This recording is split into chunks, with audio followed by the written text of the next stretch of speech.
जुग जुग जिए सोललनवा भावनवा के भाग जागल हो। ललना लाल भैना कुलवा के दीपक मनवा में आस लागल हो। ललना लाल भैना कुलवा के दीपक मनवा में आस लागल हो।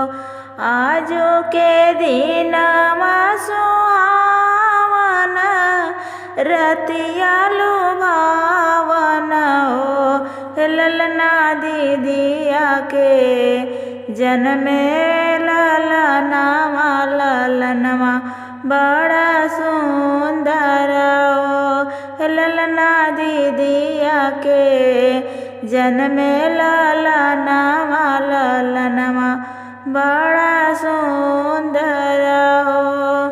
नकिया तहाई जैसे माई त अखिया जे बाबूजी के हो।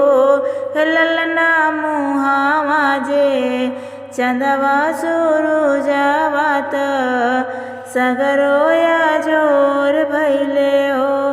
ललना मुहावा जे चंदवा सूरजवा त सगरोया जोर भैले हो। सासू सुहागिन बड़ी भागिन अनधन लुटावेली हो। ललना दुआरे पर बाजला बधाइया आंगनवा उठे सोहर हो। ललना दुआरे पर बाजला बधाइया आंगनवा उठे सोहर हो।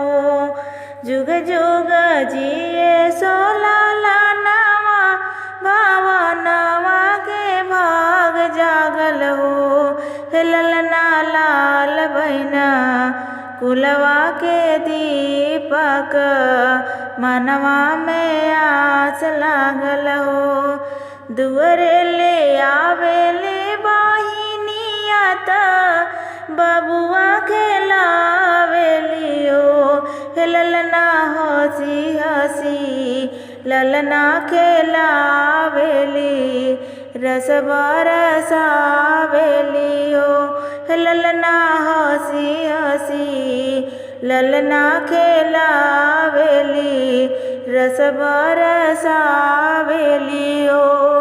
जुग जुग जिए सोललनवा भावनवा के भाग जागल हो। ललना लाल भैना कुलवा के दीपक मनवा में आस लागल हो।